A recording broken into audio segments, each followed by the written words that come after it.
Hello student, now I am going to start a new chapter chemical reactions and equations. तो सबसे पहले topic देखते हैं कि what is a chemical reaction. Chemical reaction होता क्या है। तो chemical reactions are the process in which new substances are form with new properties. वैसा प्रोसेस है जिसमें कोई नया सब्सटेंस बनता है जिनकी प्रॉपर्टी जो रिएक्टेंट है उनसे अलग होती है।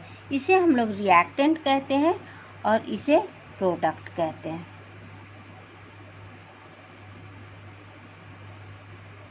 जैसे सिंपल मैग्नीशियम प्लस ऑक्सीजन हमारा बना मैग्नीशियम ऑक्साइड। तो मैग्नीशियम ऑक्साइड की जो प्रॉपर्टीज है मैग्नीशियम एंड ऑक्सीजन से अलग है। जैसे बहुत ही सिंपल एग्जांपल ले लो, आपके घर में दूध से दही बनता है। तो क्या होता है, दही की जो प्रॉपर्टीज है दूध से अलग है, दूध की प्रॉपर्टीज अलग हुई और दही की प्रॉपर्टीज क्या है, अलग है। नेक्स्ट आपका एग्जांपल ले लेते हैं हम। C+O2 हमारा बना CO2। कार्बन प्लस ऑक्सीजन बना कार्बन डाइऑक्साइड। इस तरह से आप देखते हैं कि what is chemical reaction. Chemical reaction होता क्या है। अब देखो, इस केमिकल रिएक्शंस की कुछ प्रॉपर्टीज होंगी, कुछ कैरेक्टर होंगे। तो हम लोग ये देखते हैं।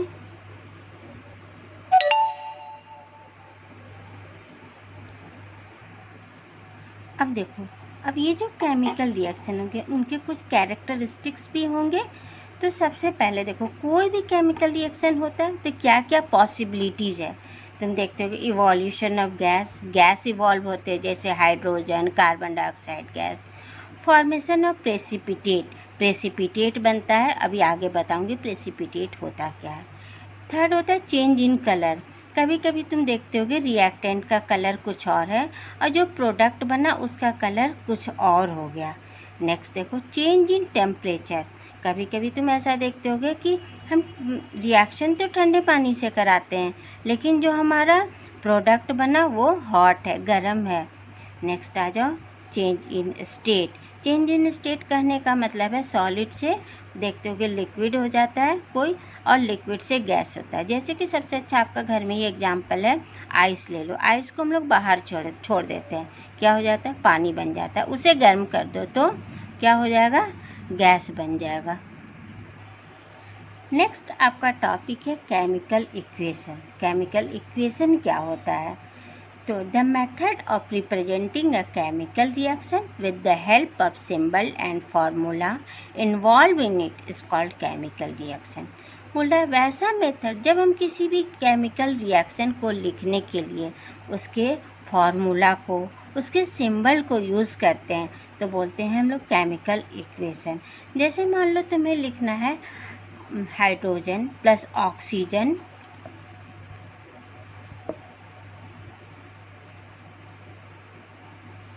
ये हमारा बना वाटर। तो इसे लिखने के लिए हम लोग डायरेक्ट ऐसे नहीं लिख सकते हैं हाइड्रोजन, इस तरह से हम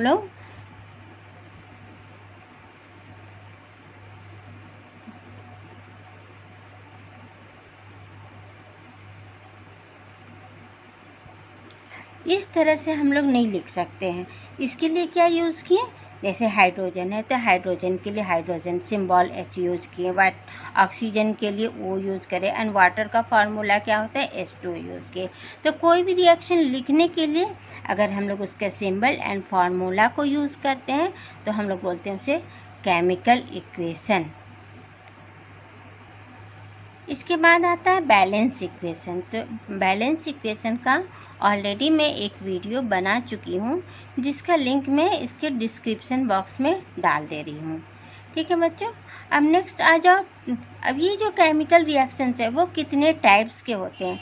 ऐसे तो बहुत सारे टाइप्स के होते हैं, बस मोस्ट आप जो ज़्यादा इम्पॉर्टेंट है वो आपको इस चैप्टर में पढ़ना है। कुछ रिएक्शन दूसरे चैप्टर्स में भी पढ़ने हैं। जैसे फर्स्ट है आपका combination reaction, decomposition reaction, displacement reaction, double displacement reaction and oxidation and reduction reaction.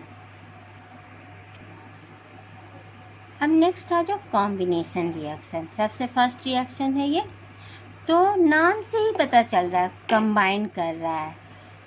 those reaction in which two या more substances combine to form a single compound या product is known as combination reaction।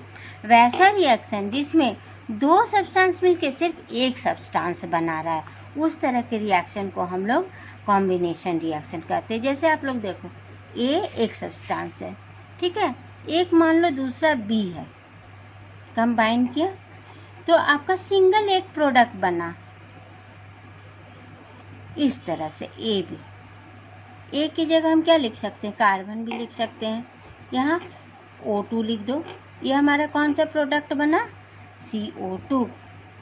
इस तरह से combination reaction क्या है, those reaction in which two या more substances, दो या दो से ज़्यादा भी हो सकते हैं, मिलके सिंगल एक प्रोडक्ट बनाता हो। तो इस तरह से रिएक्शन को हम लोग बोलते हैं कॉम्बिनेशन रिएक्शन, C+O2 CO2। अब आपके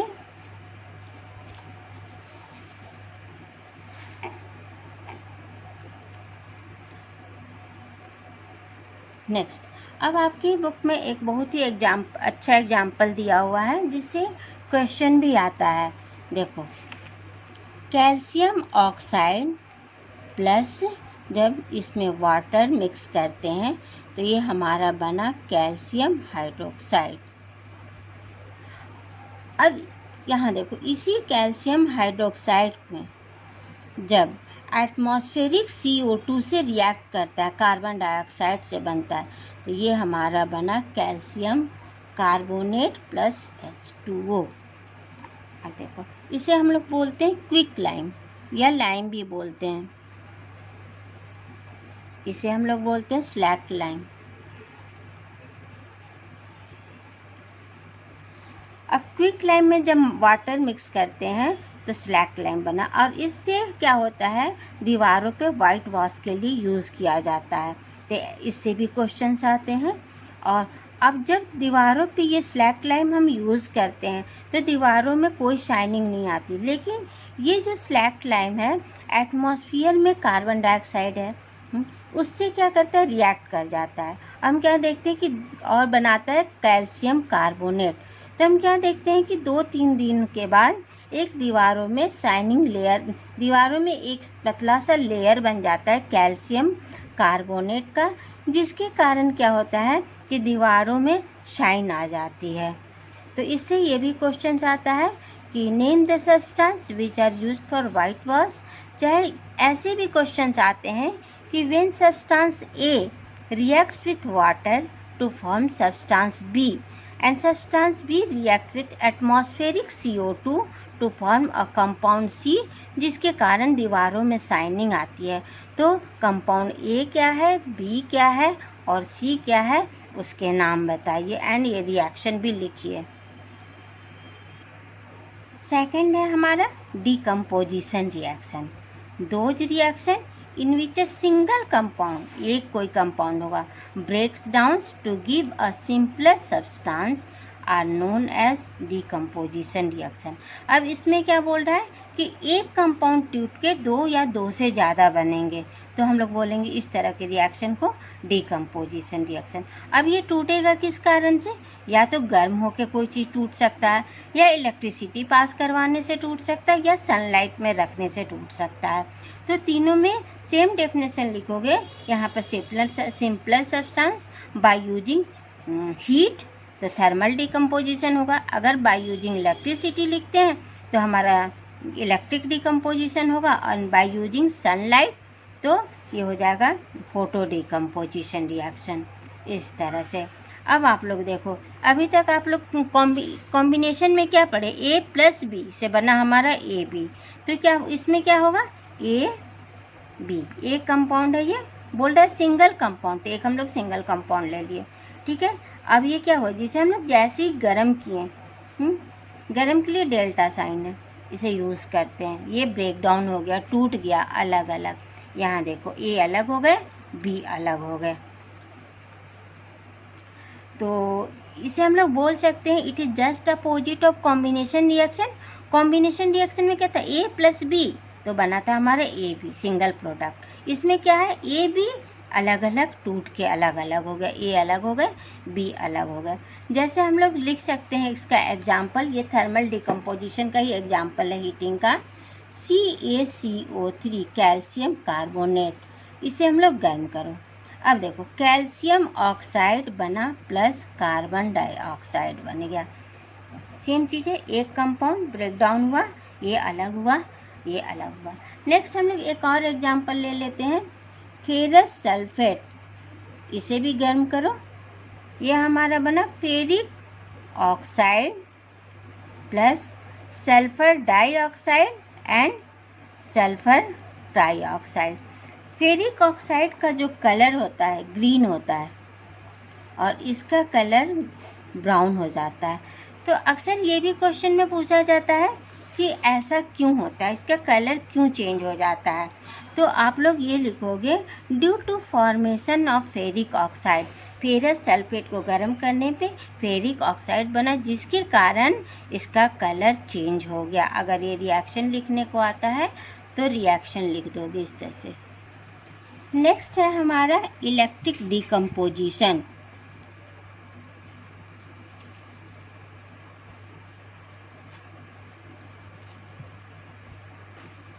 अब देखो इसमें क्या होता है, वाटर लिए, वाटर पे इलेक्ट्रिसिटी पास करवाया गया,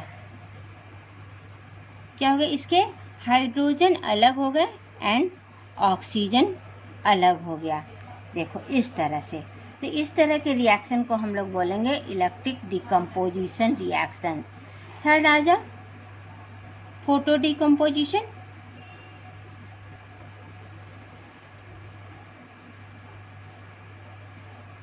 अब इसमें मैं क्या बताई थी, सनलाइट का यूज़ हुआ। जैसे आपका एग्जाम्पल देख लो, सिल्वर क्लोराइड AgCl, अब इसे सनलाइट में रख दिया गया। इसे बहुत क्वेश्चन आता है, इसे सनलाइट में हम लोग रख दिए। अब ये क्या हो गया, सिल्वर हमारा अलग हो गया एंड क्लोरीन अलग हो गया।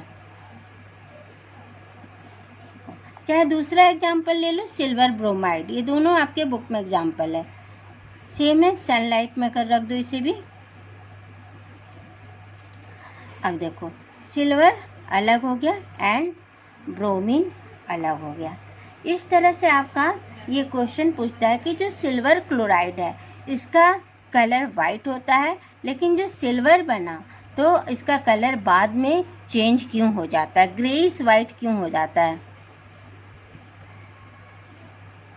तो आप लोग लिखोगे कि due to formation of silver metal, silver metal बनने के कारण इसका कलर चेंज हो जाता है। नेक्स्ट आप लोग है डिस्प्लेसमेंट रिएक्शन।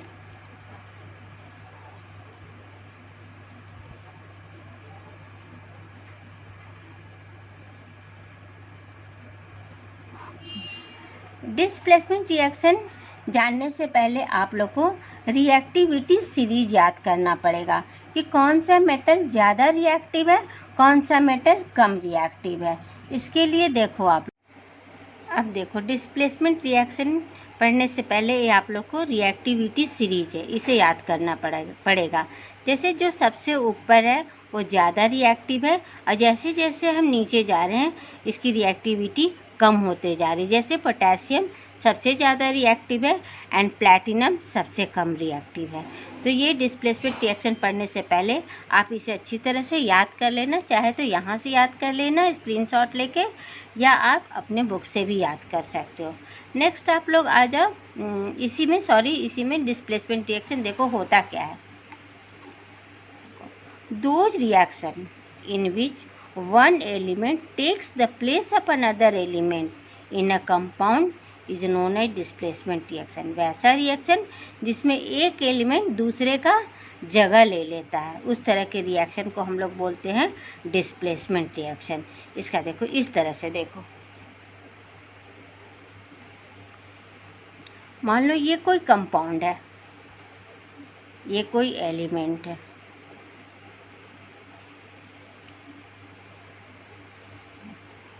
अब देखो इसमें क्या होता है, ये C क्या है, ये A की जगह ले लेगा, इस तरह से यहाँ पे चला जाएगा। इसे क्या करेगा, A को हटा देगा, C A की जगह ले लेगा। those reaction in which one element takes the place of another element in a compound is known as displacement reaction। अब देखो ये क्या बना हमारा, तब अगर C इसके पास आ गया तो आपका क्या बना,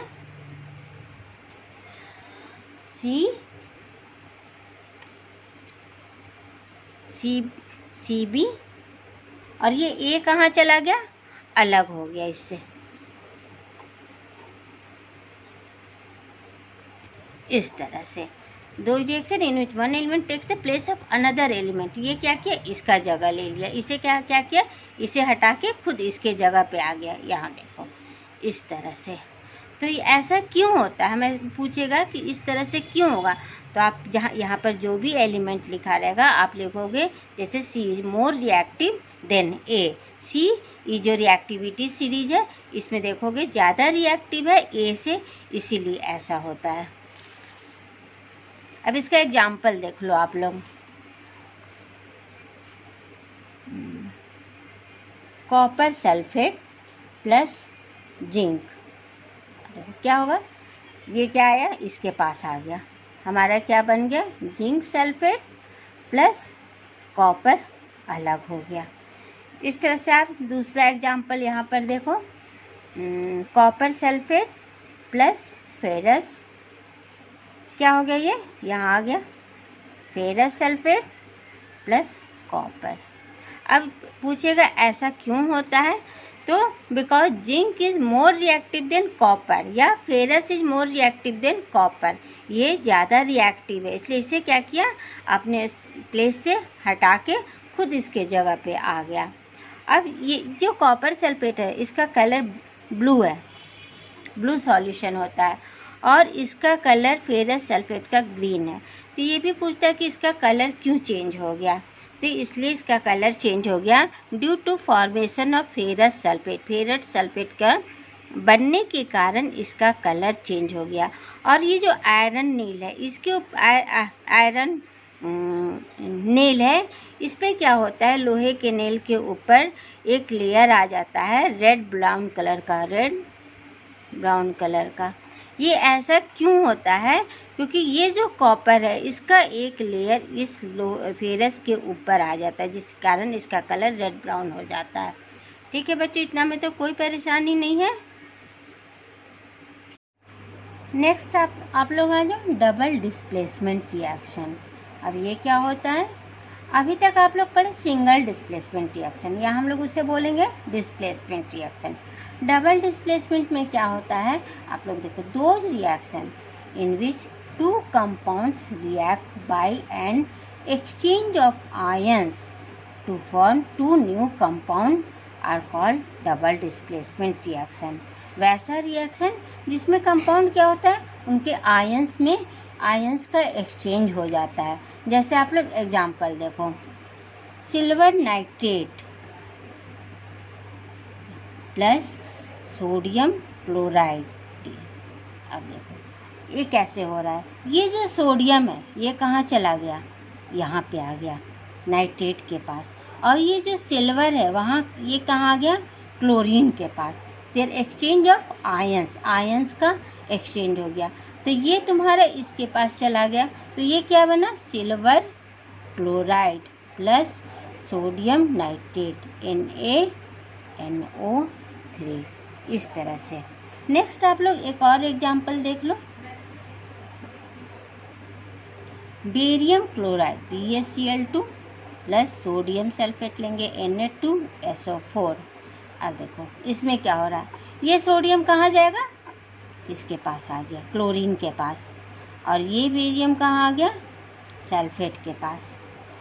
तो हमारा क्या बना, BaSO4 barium sulphate plus NaCl।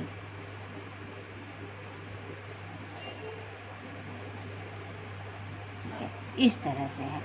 अब देखो आपका नेक्स्ट आपका टॉपिक है, ये जो तुम्हारा बना ये प्रेसिपिटेट है, वाइट प्रेसिपिटेट। ठीक है, अब देखो ये प्रेसिपिटेट होता क्या है एक्चुअली, ये देखो प्रेसिपिटेट ये होता है कि जब कोई रिएक्शन होता है तो कभी कभी तुम देखोगे कि कोई सॉलिड सब्सटेंस या इनसॉल्युबल सब्सटेंस नीचे बैठ जाता है और वाटर क्या होता है, अलग हो जाता है। वाटर का लेयर अलग दिखाई देता है एंड सॉलिड सब्सटेंस का लेयर अलग दिखाई देता है।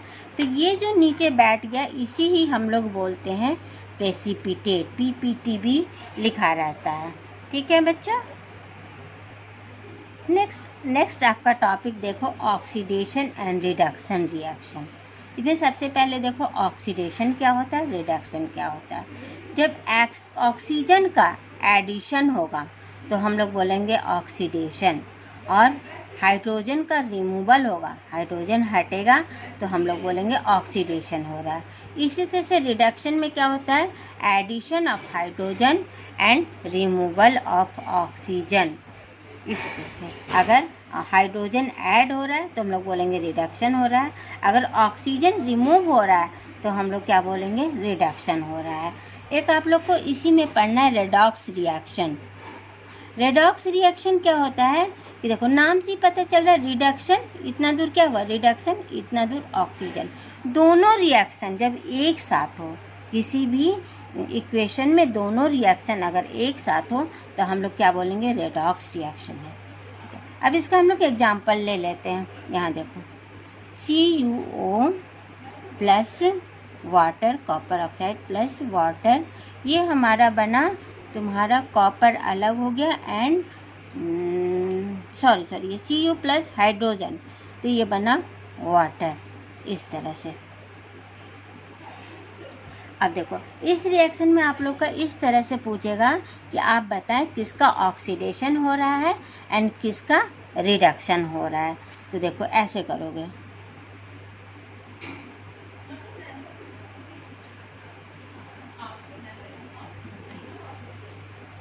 अब देखो सबसे पहले एडिशन ऑफ ऑक्सीजन, ऊपर क्या देख रहे हो, एडिशन ऑफ ऑक्सीजन क्या है, ऑक्सीडेशन। तो किस में ऐड हो रहा है, ऑक्सीजन, इसमें देखो ऐड हो गया यहाँ पर, तो हम लोग क्या लिखेंगे इसे, यहाँ पर ये क्या हुआ, एडिशन ऑफ ऑक्सीजन, हाइड्रोजन में ऑक्सीजन जुड़ गया तो हम लोग बोलेंगे इसे ऑक्सीडेशन हो रहा है, या addition of oxygen equal to oxidation. अब नेक्स्ट है देखो ऊपर क्या बोला है, रिमूवल ऑफ ऑक्सीजन, ऑक्सीजन का हटना। अब देखो यहाँ पर किससे ऑक्सीजन हट गया, कॉपर ऑक्साइड था, इसके पास ऑक्सीजन था, बेचारे के पास से ऑक्सीजन चला गया, ये कॉपर रह गया अकेला, तो हम लोग इसे क्या बोलेंगे, रिमूवल ऑफ ऑक्सीजन, यानी कि क्या हो रहा है आपका, रिडक्शन। इस तरह से। अब देखो आपको एक और पूछता है कि what is oxidizing agent and reducing agent. अब देखो दो सब्सटेंस विच गिव्स ऑक्सीजन, जो हमें ऑक्सीजन दे रहा है उसे हम लोग ऑक्सीडाइजिंग एजेंट कह रहे हैं। तो ऑक्सीजन हमें कौन दे रहा है, ये दे रहा है, ठीक है, तो ये हमारा ऑक्सीडाइजिंग एजेंट हो गया CuO।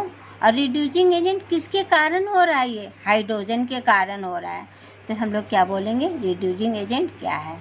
चाहे आप लोग ऐसे भी देख लो कि अगर ये रिडक्शन हो रहा है तो ये ऑक्सीडाइजिंग एजेंट हो जाएगा, उल्टा लिख देना अगर नहीं समझ में आया तो, और ये ऑक्सीडेशन हो रहा है तो ये तुम्हारा रिड्यूसिंग एजेंट हो जाएगा, इसका ये भी ट्रिक है। नेक्स्ट आपका टॉपिक है effects of oxidation in everyday life. हमारा डेली लाइफ में ऑक्सीडेशन कैसे होता है, क्या उसका इफ़ेक्ट पड़ता है, ठीक है। तो इसके लिए सबसे पहले आपको क्लास में दो ही टॉपिक पढ़ना है, कोरोजन एंड डेंसिटी। अब देखो कोरोजन क्या होता है, when metals are attacked by moisture, acid, etc. It is said to be corrode and the process is called corrosion. कोई भी मेटल्स को हम खुला में छोड़ देते हैं तो क्या हम देखते हैं कि वो खराब, उसके ऊपर एक लेयर आ जाती है, तो हम लोग क्या बोलते हैं, इसे कोरोड हो गया, ये मतलब खराब हो गया, ऊपर से एक लेयर आ गया, और इसी प्रोसेस को हम लोग बोलते हैं कोरोजन। इसका सबसे अच्छा एग्जाम्पल है रस्टिंग ऑफ आयरन, लोहे में जंग लगना। जब आप लोहा को खुला छोड़ देते हो तो देखो इस तरह से इसमें जंग लग जाता है, देखो इसके ऊपर एक लेयर आ जाता है जिसे हम लोग रस्ट कहते हैं। ठीक है बच्चों, नेक्स्ट आपका टॉपिक है रैंसिडिटी। रैंसिडिटी क्या होता है, यहाँ देखो, जब हम खाना को, फूड को, ऑयली फूड के खासकर या फैटी फूड्स को खुले में रख देते हैं तो क्या हम देखते हैं कुछ दिनों के बाद इसमें बैड टेस्ट आ गया या स्मेल इसका चेंज कर गया, तो हम लोग बोलते हैं रैंसिडिटी हो गया, ख़राब हो गया वो। तो इसे रोकने के लिए इसके ऊपर क्या होता है, ये ऑक्सीडेशन हो जाता है जिस फूड के ऊपर, तो इसे रोका भी जा सकता है। तो इसे रोकने के लिए क्या क्या हम कर सकते हैं, ये भी आपसे इससे क्वेश्चन आते हैं पेपर में। एडिंग एंटीऑक्सीडेंट, अगर हम उस फूड में एंटीऑक्सीडेंट मिक्स कर दें तो क्या होगा, ऑक्सीडेशन नहीं होगा। नेक्स्ट क्या बोल रहा है, बाय नाइट्रोजन गैस। अब तुम देखते हो चिप्स का पैकेट होता है, क्या होता है वो, उसके अंदर चिप्स होते हैं, अगर उसके अंदर नाइट्रोजन गैस फिल कर देने से उसमें ऑक्सीडेशन नहीं होगा, जिसके कारण वो जल्दी ख़राब नहीं हो सकता है। नेक्स्ट है आपका keeping food in refrigerator, fridge में रख के भी सही रहता है हमारा खाना, या एयर टाइट कंटेनर, ताकि हमारा एयर उसके कांटेक्ट में नहीं आए, तो एयर टाइट कंटेनर में भी रख के हम इसे सही कर सकते हैं। तो रैंसिडिटी भी हमारा टॉपिक ख़त्म हो गया बच्चों, ये पूरा चैप्टर ख़त्म हो गया। अगर आपको कहीं भी प्रॉब्लम हो तो आप कमेंट बॉक्स में मुझे बताना, ठीक है बच्चों, और ध्यान से 2-3 बार पढ़ना, अच्छी तरह से समझ में आएगा। ठीक है, बाय बच्चों।